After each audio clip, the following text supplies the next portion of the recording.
رات کے اندھیرے نے قبیلے کو اپنی لپیٹ میں لے رکھا تھا۔ سرد ہوا خیموں کے درمیان سے گزر رہی تھی اور قبیلے کے محافظ مشعلیں کی مدھم روشنی میں پہرا دے رہے تھے۔ لیکن ارطغرل کے دل پر ایک بوجھ تھا۔ وہ جانتا تھا کہ دشمن خاموش نہیں بیٹھے گا۔ صلیبیوں کی شکست کے بعد ان کی چالاکیاں مزید بڑھ گئی تھیں۔ ارطغرل نے اپنے قریبی ساتھیوں طورغت، بامسی اور دوغون کو خیمے میں بلایا۔ ان کے چہرے تھکن سے بھرے ہوئے تھے لیکن عزم اب بھی تازہ تھا۔ ارطغرل سخت لہجے میں: بھائیو، ہماری جیت نے دشمن کو کمزور نہیں بلکہ اور زیادہ زہریلا بنا دیا ہے۔ وہ ہمیں براہ راست شکست نہیں دے سکے تو اب سازشوں کا سہارا لیں گے۔ ہمیں ہر پل تیار رہنا ہوگا۔ طورغت، جو تلوار کو صاف کر رہا تھا: بھائی ارطغرل، یہ زمین ہمارے خون سے سی نچی گئی ہے۔ چاہے دشمن کتنی ہی چالاکی کرے، ہم اپنے قبیلے کی حفاظت اپنی جان سے بڑھ کر کریں گے۔ بامسی اپنی مخصوص معصوم مسکراہٹ کے ساتھ: اگر دشمن ہمارے سامنے آیا تو میں اپنی کلہاڑی سے اس کے ٹکڑے ٹکڑے کر دوں گا، لیکن اگر وہ چالاکی کرے تو پھر؟ ارطغرل نے بامسی کی طرف دیکھا اور کہا: اسی لیے ہمیں عقل اور ہمت دونوں کو ساتھ لے کر چلنا ہوگا۔ یہ جنگ صرف تلواروں کی نہیں بلکہ دماغوں کی بھی ہے۔ اسی لمحے ایک قاصد خیمے میں داخل ہوا۔ اس نے ارطغرل کو خبر دی کہ قبیلے کے قریبی جنگل میں کچھ اجنبی لوگوں کو دیکھا گیا ہے۔ ارطغرل کے ماتھے پر شکنیں ابھر آئیں۔ ارطغرل، تیاری کرو، ہمیں فوراً وہاں جانا ہوگا۔ یہ اجنبی ہمارے دوست بھی ہو سکتے ہیں اور دشمن بھی، لیکن بغیر دیکھے فیصلہ نہیں کیا جا سکتا۔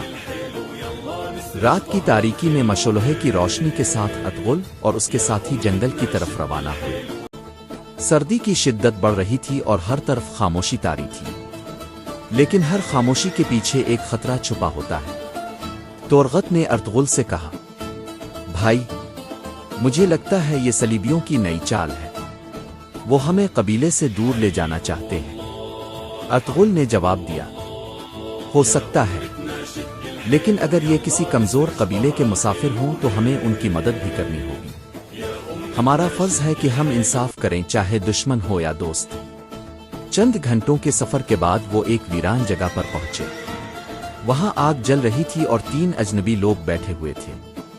ان کے کپڑے پھٹے ہوئے تھے اور چہرے خوف سے بھرے ہوئے تھے۔ اجنبی گھبرائے ہوئے لہجے میں: ہمیں بچاؤ، صلیبیوں نے ہمارے قبیلے پر حملہ کیا، ہمارے لوگ قید کر لیے گئے۔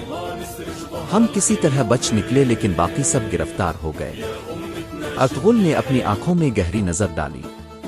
وہ جانتا تھا کہ یہ بھی کوئی چال ہو سکتی ہے، لیکن انسانیت کا تقاضا تھا کہ ان کی مدد کی جائے۔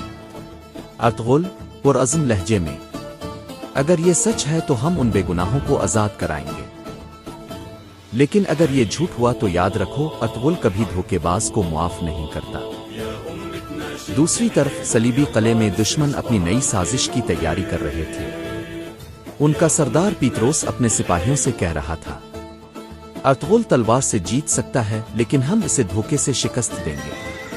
ہم اس کے قبیلے میں پھوٹ ڈالیں گے، اس کے ساتھیوں کے دلوں میں شک بوئیں گے، اور جب وہ ایک دوسرے پر اعتماد کھو دیں گے تو ہمارا کام آسان ہو جائے گا۔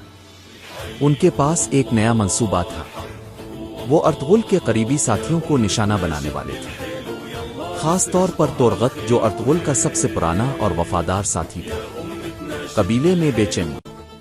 ارطغرل جب قبیلے واپس آیا تو اس نے دیکھا کہ کچھ سردار آپس میں بحث کر رہے تھے۔ وہ کہہ رہے تھے کہ ارطغرل قبیلے کو خطرے میں ڈال رہا ہے، کہ اس کی لڑائیاں صرف دشمن کو مزید بھڑکا رہی ہیں۔ ایک سردار نے بلند آواز میں کہا: ارطغرل بہادر ہے، اس میں شک نہیں، لیکن کیا ہر بار دشمن کو للکارنا درست ہے؟ ہمیں اپنے بچوں اور عورتوں کی حفاظت پہلے کرنی چاہیے۔ یہ باتیں ارطغرل کے کانوں تک بھی پہنچی۔ اس نے سب کو جمع کیا اور کہا: بھائیو، میں جانتا ہوں کہ آپ تھکے ہوئے ہیں، لیکن یاد رکھو، اگر ہم نے آج دشمن کو کمزور نہ کیا تو کل وہ ہمارے گھروں تک پہنچ جائے گا۔ ہمیں اپنی آئندہ نسلوں کے لیے قربانی دینی ہوگی۔ یہ جنگ صرف ہماری نہیں بلکہ آنے والے وقت کی بھی ہے۔